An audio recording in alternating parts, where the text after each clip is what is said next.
Хипертензија или пак зголемен крвен притисок представува голем здравствен проблем кој што за жал се повеќе некако ја зафаќа популацијата.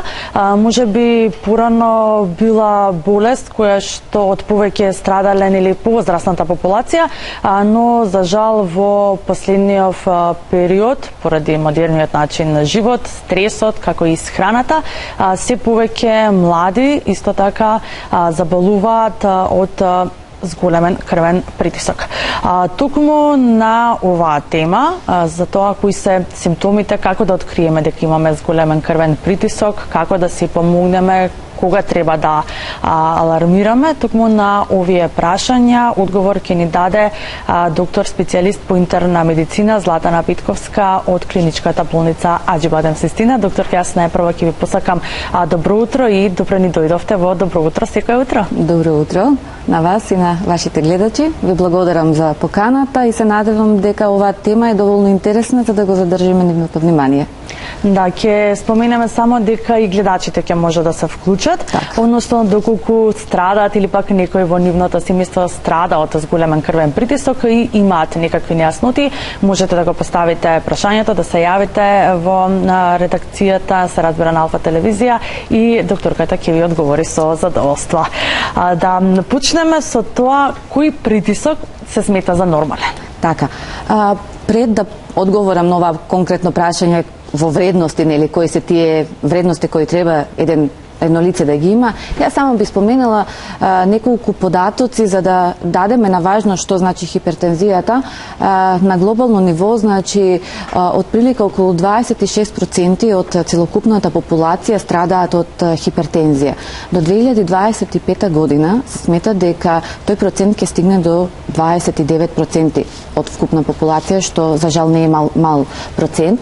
Исто така, високиот крвен притисок ни представува главна причина или главен фактор за кардиоваскуларни заболувања од една страна, од друга страна како причинител се јавува за 7,5 милиони смртни случаи на годишно ниво, значи збориме според Светска здравствена организација од една страна, а од друга страна околу 57 милиони жители страдаат понатаму од еден инвалидитет или дисабилитет заради покачениот крвен притисок и сето тоа доведува до, да кажеме, намалување на квалитетот на живот кај таквите лица.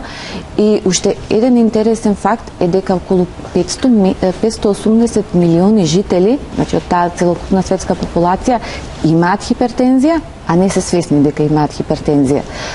Сега што или кои се тие нормални вредности на крвниот притисок? Тоа се вредности помеѓу 120 и 129 мм живин столб, 80 со 84 мм живин столб. Или првата вредност која кажав е систолен крвен притисок, меѓу луѓето е познат како горниот срцевиот, значи крвен притисок, и долниот или диастолниот е помеѓу 80 и 85. Што значи од друга страна артеријска хипертензија? Тоа значи дека имаме покачување на крвниот притисок или состојба на покачување на притисокот на крвта кој поминува низ крвните садови, односно низ артериите. Сега, кога имаме хипертензија, значи кога ја дефинираме дека одреден пациент има хипертензија, кога значи имаме вредност измерена во мирување во неколку наврати, значи тоа посебно ќе го потенцираме, не само во еден наврат, систола или горниот притисок да ни биде 140 или повисок од 140 мм живин столб, и долниот или диастолниот да биде еднаков или повисок од 90 мм живин столб. Значи тоа треба да биде во неколку наврати измерено во мирување. Зошто во мирување? Затоа што кога сме физички активни, нормално е крвниот притисок да расте. Значи, не ако еднаш гледачите или лицата измерат 140 со 90, не даваме веднаш дефиниција дека тој пациент има хипертензија или има покачен крвен притисок, него е аларм дека треба нешто да се преземе, да се направат дополнителни испитувања или исследување. Докторке, кога треба да почне да се мери притисокот? Да, значи најдобро е секое лице кое го сметаме за адолтно, тоа значи 18 и над 18 години, да има или да измери крвен притисок. Во таа вредност, таа величина, нормално ќе биде измерена не од него лично, него треба да биде измерена од лекар, од медицинско лице, значи, и да биде заведена во негово медицинско досие, доколку тој крвен притисок е оптимален. Оптимален е да биде 120/80 или под 120/80. Во тој случај, понатака крвниот притисок се мери на секој 5 години. Меѓутоа, доколку видиме дека имаме покачување или ние викаме едно високо нормален крвен притисок, каде што имаме 130 до 139, веќе тоа покажува дека можеби ќе биде причина за почесто посета на матичен доктор, каде што нели првично започнува мерењето на крвниот притисок, за дали тоа ќе биде на 3 години или на годишно ниво. Секако тоа зависи и од останатите коморбидитети или останати придружни болести, доколку пациентот ги има. Кои се тие придружни болести, например болести на бубрезите, болести на како шеќер и нешто слично. Значи тоа ќе ни укаже уште колку често треба да се мери. Кај лица кои се дефинитивно постари од 40-та година, има потреба барем еднаш годишно да ги посетат матичните доктори, да се направи едно ЕКГ, да се направи едно мерење на крвен притисок, да се направат едни лабораториски анализи и врз база на сите тие податоци кои би ги имале, би се насочиле понатака дали има потреба за посета на кардиолог. Така, докторке, што се случува во нашето тело кога имаме зголемен крвен притисок или покачен крвен притисок? Кои се првите симптоми кои што адулираат? Имаме една лепеза на симптоми од моментот да пациентот е асимптоматски и не за џабе е кажано дека покачениот крвен притисок е silent killer, значи тивокубиец, и многу пациенти и не се свесни. Јас и на почетокот напоменав, нели околу 580 милиони имаат, а не знаат дека имаат покачен крвен притисок. Значи може да биде комплетно асимптоматски. Од друга страна може да се појави од тип симптоми на главоболка, тоа е најчесто тилната главоболка. Може да се појави флешеви, ние ги викаме како црвени лополице, зуење во уши, може да се појави вртоглавица, несвестица, во одредени случаи може да дојде и до губиток на свест. И сега ме прашавте што се случува во нашето тело, што е доста интересно, значи како резултат на покачувањето, значи на крвниот притисок, крвниот притисок е уствари состојба во која крвта која циркулира има поголем притисок врз артериите кои нели носат соодветно крв до сите органи. Најчесто засегнати или афектирани органи од страна на покачениот крвен притисок се срцето, првично нели артериите, срцето, бубрезите и мозокот. Сите тие соодветно реагираат, нели. Артериите стануваат покрти, ние знаеме да кажеме, и не овозможуваат доволен доток на крв до целните органи, како резултат на што имаме недоволен кислород во тие целни органи. Па може да се случи да пациентот има ангинозни тегоби, значи тоа оди во прилог на појава на миокарден инфаркт или срцев удар. Во случај исто така може да се појави срцева слабост, значи попуштање на срцето заради долготрајно покачени вредности на крвниот притисок. Во однос на бубрезите, исто така тој недоволен доток на крв оневозможува нормално функционирање на бубрезите, значи можеме да доведеме до една бубрежна слабост. Од мозокот може да се афектира во смисло појава на мозочен инфаркт, мозочно карварење. Исто така животозагрозувачка состојба е доколку притисокот е толку висок, доведува до проширување на главното стебло кое носи аортата, која носи крв низ цело тело, и на тој начин да се предизвика руптура или раскинување на таа аорта која е животозагрозувачка состојба. Значи притисокот делува така незначаен, меѓутоа прави значајни промени по целото тело. Да, докторке, кои се причините, зашто настанува зголемен или покачен крвен притисок? Јасно, значи кои се причини? Ние самата хипертензија ја делиме на два дела. Едната е, значи, таа примарна или есенцијална, каде што и отпаѓа околу 90 до 95% на таа есенцијална хипертензија, каде што уствари ние реално и не знаеме, нели, знаеме дека се јавува како резултат на генетски фактори и на надворешни фактори. И таа секундарна хипертензија, која се јавува на претходно постоечко заболување на одредени органи, како што се бубрези, бели дробови, ендокринолошкиот систем, злоупотреба на наркотични средства, злоупотреба на алкохол. Во однос на тоа, кои се причините, значи, за појавата на притисокот, веќе спомнеме неколку ризик фактори, пред се возраста, значи мажите кои се над 45-та година или околу 45-та година секогаш се во поризичната категорија за појава на покачен крвен притисок во однос на жените. Расата, црната раса има тенденција за појава на крвен притисок, на хипертензија многу порано во однос на белата раса, недоволната физичка активност, зголемената употреба на сол во исхраната, значи обезитет или зголемената телесна тежина, се отприлика ризик факторите кои доведуваат до појава на покачен крвен притисок и нормално сите овие други кои ги наведов, пореметување на органи кои може да предизвикуваат покачување на притисокот. Да, споменавте вие дел од ризичната група, кои што се појавуваат зголемен крвен притисок. На што треба да внимаваат луѓето кои што веќе имаат дијагностицирано дека имаат хипертензија? На што треба да внимаваат? Значи, првично најважно е да се стигне до дијагнозата, за хипертензија. Јас и на почетокот напоменав дека 140 со 90 не значи покачен крвен притисок, има потреба за да се направат кардиолошки испитувања. И сега што се прават од тие испитувања? Значи, најпрво е посета кај доктор. Во тек на таа посета кај кардиологот, значи, одиме со еден разговор и го релаксираме и го опуштаме пациентот во однос да видиме кои се тие симптоми кои ги има. Дали има некоја генетика покрај основната причина заради која е дојден пациентот, правиме ЕКГ, да видиме дали тука има некои промени, го мериме крвниот притисок.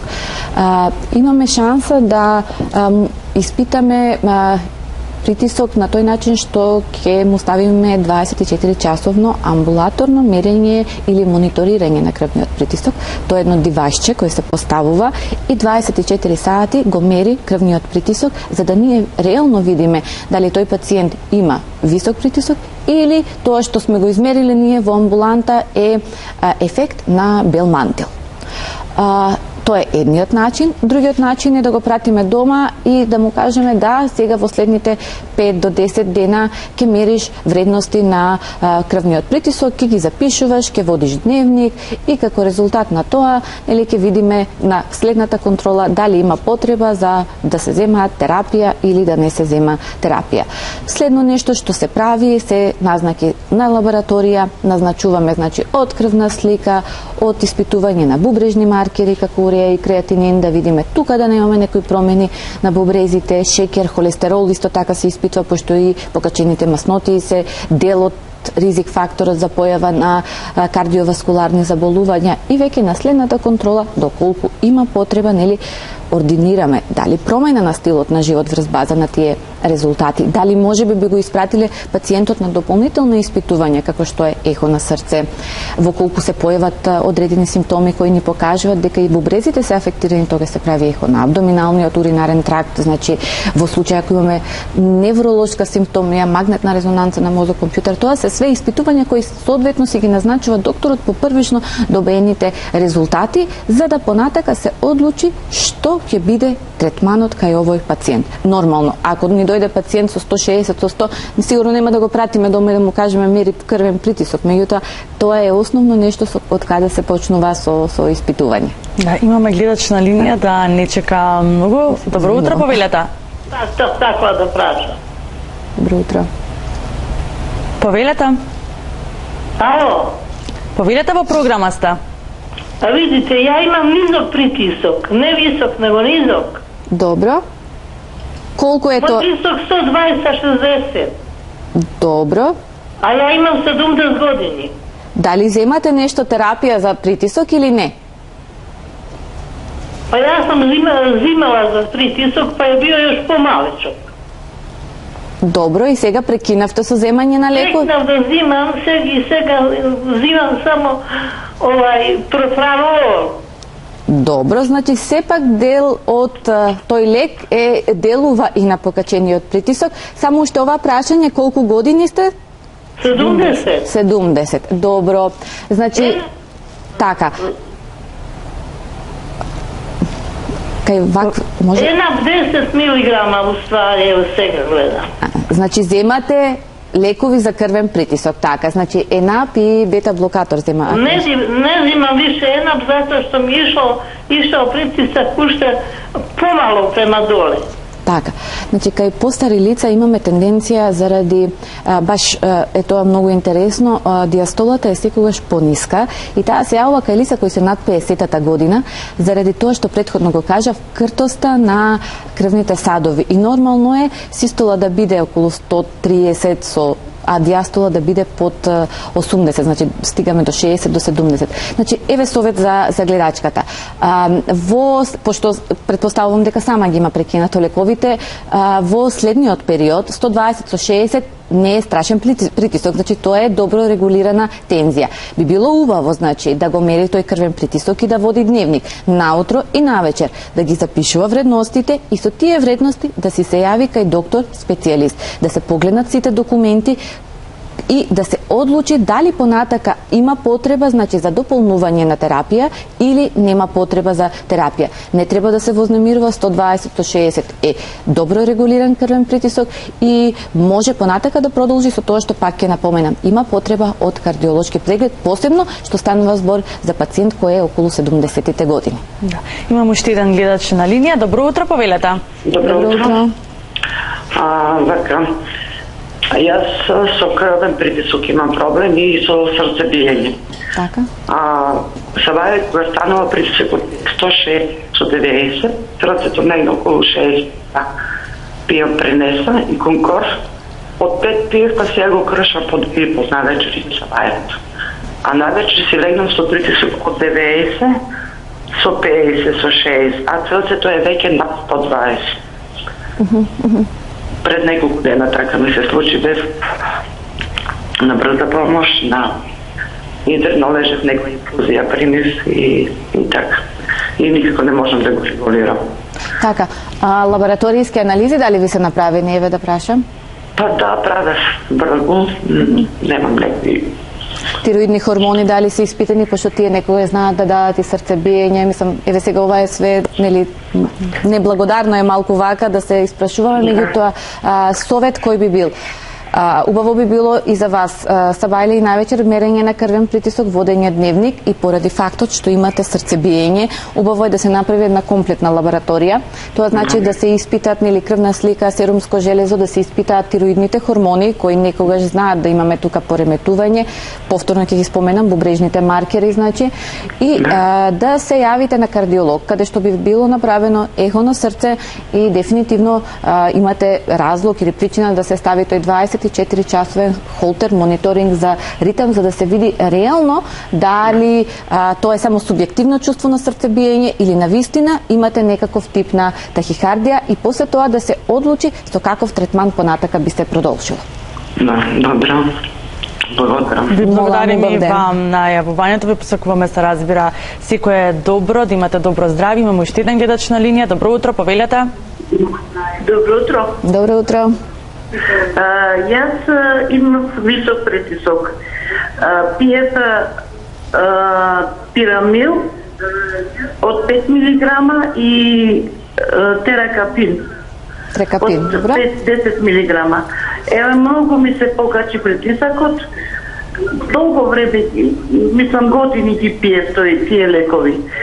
И потоа фатив некоја инфекција во бубрезите и бев во таа болница во Честина, кај нив. И за 4 дена ми го сменија те лековите и од тогаш сега пијам амоплин од 5 милиграма и лосартан од 20 милиграма. И сега ми е притисак од 116 со 80, 116 со 70, значи скроз ми се смали. И сега ми е, дали добри се лековите, тоа ми е. Кронивната болница без во Шестина. Значи, претпоставувам колегите кои ве гледале, ви направиле соодветна терапија, овие вредности на крвниот притисок се идеално регулирани, треба да продолжите со таа терапија, нормално и редовни контроли кај колегите кај кои сте биле, кои вие ординирале терапијата, пошто колку што гледам све е како што треба кај вас. Да, господјата, како што спомена сега, навистина има идеален крвен притисок, да. Докторке, има ли намирници кои што може да помогнат за намалување на високиот крвен притисок? Намирници реално не постојат, нели, тие магични намирници кои би ги кажале. Едино нешто што треба, нели, на што треба да внимаваме е внесот на сол во исхрана. Значи тоа треба да биде сведено на минимум од една страна, од друга страна многу е битно да пациентите бидат физички активни. Тоа значи дека од 5 до 7 пати, значи неделно, би дошло каже речи секој ден, барем по 30 минути физичка активност. Дали тоа ќе опфати пешачење, дали ќе опфати трчање, дали ќе опфати возење велосипед, пливање, битна е физичката активност. Битно е диететскиот режим, значи каде што body mass индексот би бил помеѓу 20 и 25, значи тоа е една идеална телесна тежина. Само да напоменам за околу физичката активност и ќе спомнам намирници што би требало да се конзумираат. Значи, за физичка активност е доста битно. Тие пациенти кои имаат срцеви заболувања, значи веќе диагностицирани, дали е тоа срцев инфаркт, нели после тоа стентирање, дали е срцева слабост, значи тие пациенти треба да бидат строго водени од кардиолози, каде што ќе им се насочи или ќе им се ќе им се покаже колку смеат да бидат физички активни, затоа што едно здраво срце и едно болно срце вели е различно и не може да бидат со ист интензитет физичката активност. Значи тоа е особено битно. Во однос на исхраната веќе спомнав, значи намален внес на сол во исхрана, да биде застапено повеќе зеленчук, да биде застапено повеќе риба во исхраната, пилешко месо, да се избегнуваат тие чипсови, брзи храни, нели газирани пијалаци, кои се полни со сол, исто така да бидат застапени мешункасти, бадемасти тие производи, значи тоа е отприлика нешто што треба секој ден да обрне внимание. Јаткасти плодови без сол. Без сол, така. Имам уште еден гледач на линија кој што имаме простор се разбира да го вклучиме во програмата. Добро утро, повелете. Добро утро до најдобрата докторка. Благодарам. Докторки, само да ве поздравам. Многу задоволен пациент. Благодарам. Јас сум многу задоволна, само да ја поздравам докторката. Значи ме следе 1 година и сум многу задоволна. Притискот во ред. Докторката сигурно ќе и текне пациентот од село, на село што отиде. Така, да, поздрав и благодарам за јавувањето, драго ми е. Значи, докторка што си ја знае својата работа. Благодарам. Поздрав. Убав ден, поздрав. Поздрав и до вас, имајте си убав ден. Е убаво, нели, вака да се слушне од задоволни пациенти. И докторка, за крај би ве прашала што е пострашно, зголемен крвен притисок или пак имавме пациенти кои што се јавија и со низок притисок? Нема пострашно. И ова не е пријатно, и ова не е пријатно. Значи, најубаво е кога едно лице би имал тоа оптимален крвен притисок. Кога станува збор за хипотензија, значи за нискиот притисок, препорачуваме колку што може повеќе течности да се земаат.